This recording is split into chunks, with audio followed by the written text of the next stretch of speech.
In the topic of electromagnetic induction, today we are going to discuss Lenz's law. You know that Faraday gave two laws. First was regarding how EMF is induced, and second law stated that rate of change of magnetic flux. Actually, the negative of the rate of change of magnetic flux gives the uh, EMF induced. Okay, the magnitude of EMF induced is equal to minus d phi by dt, where phi is the magnetic flux. Now, the minus sign I told you represents the direction. It tells us about the direction, and the direction is given by Lenz's law.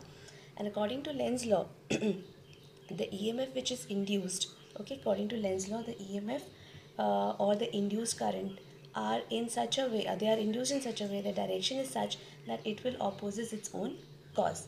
Okay, now how to explain it will oppose its own cause? For that, suppose you have a coil. Suppose the outline of this, or suppose you have this coil. Okay, there's a coil. Okay, and there is no battery connected to it. There's no current in this. Now if you move a magnet, I have a magnet. Suppose this is only a piece of magnet, and suppose you're moving magnet towards the coil. Okay, here is the coil, and I'm moving magnet towards the coil. So what will happen? You remember the magnetic field lines. Magnet will have magnetic field lines around it. So as it is coming near to it, the number of magnetic field lines related to the coil will change. If suppose this is North Pole, and I'm bringing North Pole closer to the loop, then what will happen? Number of field lines coming out of the North Pole will increase. Okay, so the number of field lines, here is my coil, here is the North Pole. Number of field lines crossing this in that direction will increase, because from North Pole magnetic field lines come out, so the number of field lines going that direction will increase. So there is a change in flux. Okay, number of field lines crossing this area normally will change, so flux will change. So if there is a change in flux, there will be induced current, because it's a complete loop. There will be induced current in it. And how will it be induced? Now comes the Lenz law. According to Lenz's law, the direction of the current in this loop will be such that it will oppose this motion. The cause was the motion of the North Pole towards the loop, so it will oppose this motion.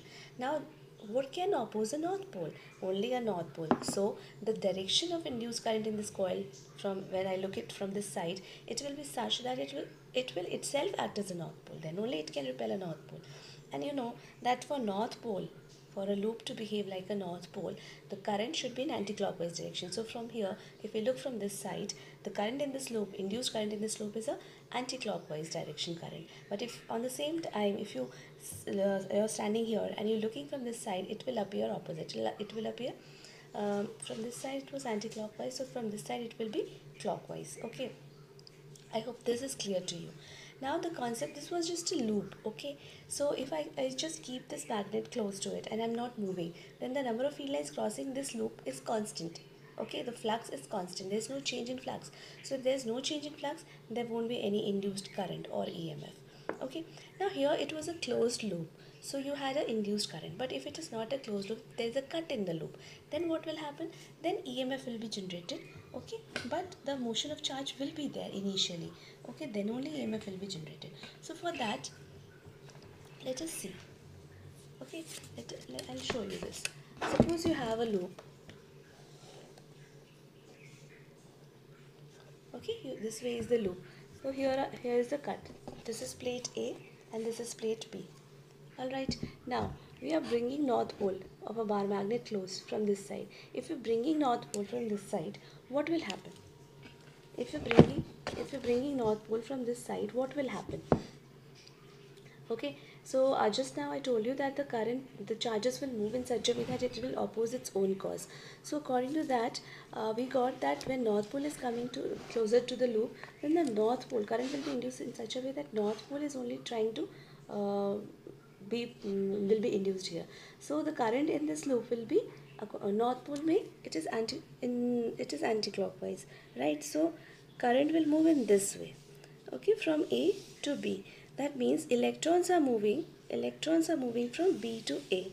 So what will happen when electron will move from B to A? At A and B there is a gap, so electron cannot further cross this. Now electrons will come and accumulate here. Okay, if electrons come and accumulate at plate A, so this plate A will become negative and this plate B will become positive. So the polarity, the EMF which is induced here, because of that the polarity of A will be negative and polarity of B will be positive. Okay, I hope this is clear to you. Now, if you have a chunk of metal, this was about a loop, a wire loop, okay, but if you have a chunk of metal, suppose this is a chunk of metal, there's a volume in it, okay, it's not a flat sheet, there's a volume in it.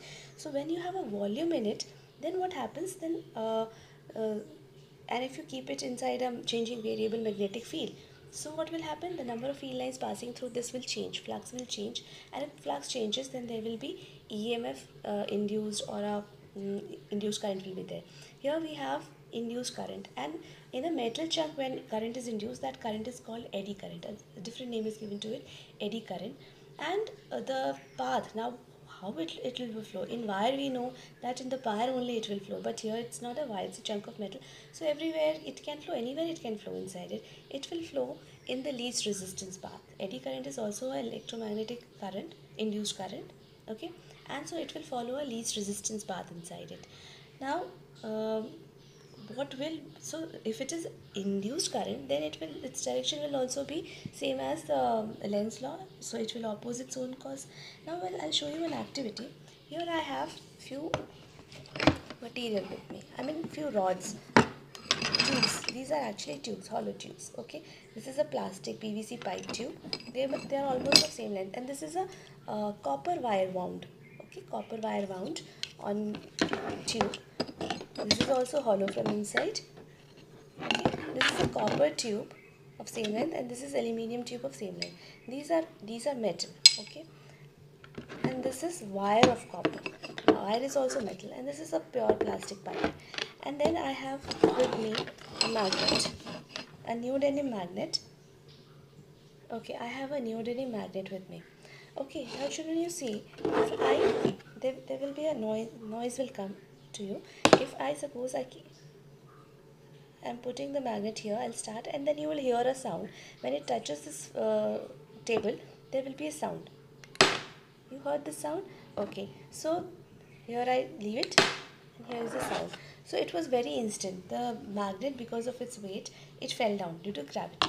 Okay, now if I do the same thing with a aluminium rod, what will happen? I'm dropping it. See how much time it took? Again, you see. So it took a lot of time, right? And now I'm using copper tube. Here I drop it. See how much time it took? I think it is stuck somewhere. Again, I'll do this.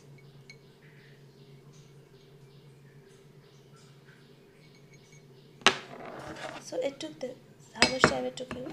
So now this is a tube, again a copper, but this is a wire. You see, wire is wound on the tube. So now when I leave it, see, it is very fast. Now what I wanted to explain you here is Lenz law.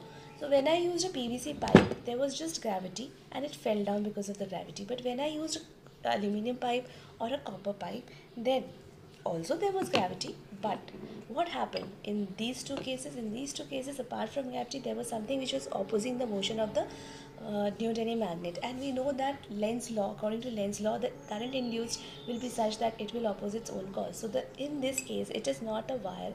This is not a wire. These are chunk of metal. They have thickness.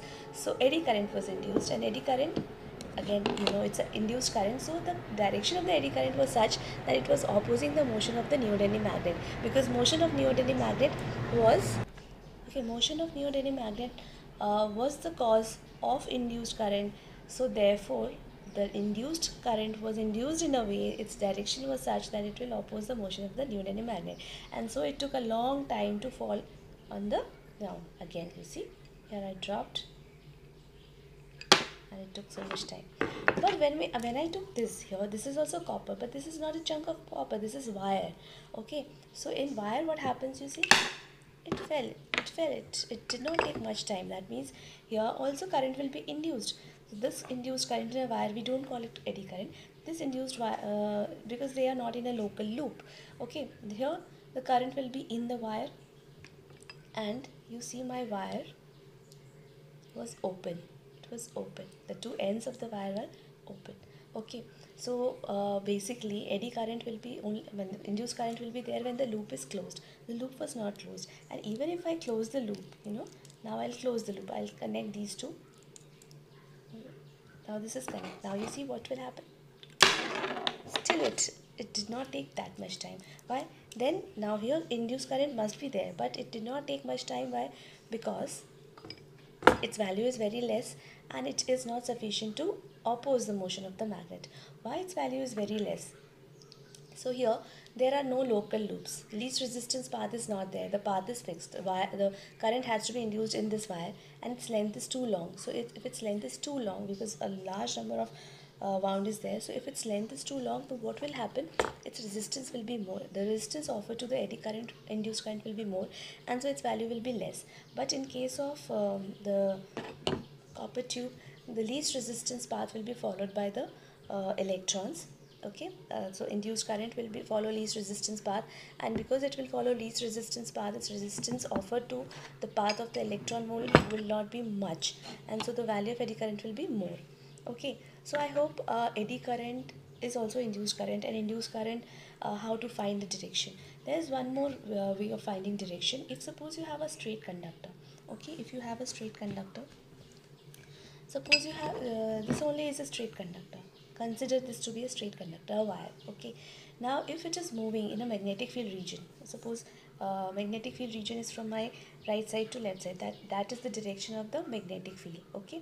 That side is the direction of the magnetic field. So here is the rod, and if it is moving perpendicular upward, okay, if it is moving upward in this region, then what will happen? Will there be current induced? Now it's just a rod. Okay, so current will not be induced, but there will be motion of electron, so that so the motion of electron will be there to produce induced EMF. So polarity will change. So for the production of EMF, there will be change in the there will be some motion of the electron for some time, right? So that is like an induced current only. Now what will be, how will you find the polarity? If it is moving up, how will you find the polarity of these two ends? So if this is the direction of the magnetic field and it is moving in upward direction, so there is a motion of conductor in external magnetic field. So we use Fleming's right hand rule. In that case, we use Fleming's right hand rule to find the direction of induced current. According to Fleming's right hand rule, if you keep thumb, index finger and central finger perpendicular to each other, then what then in this case, if thumb points in the direction of the motion of the conductor, forefinger points in the direction of the magnetic field, then your central finger will point in the direction of the induced current. Okay. Now you see, my conductor was moving up, so thumb will point in upward direction. My magnetic field was towards this direction, so my index finger is pointing in that direction, and my central finger is pointing towards me. Okay, that means the current will flow towards me. If current is flowing towards me, the electron will move to or in the opposite direction, so electron will come this side. So this end of the wire will have a electron negative polarity, and this end will have a positive polarity. Why? Because the current was moving in this direction. Okay, I hope this is clear to you all, right?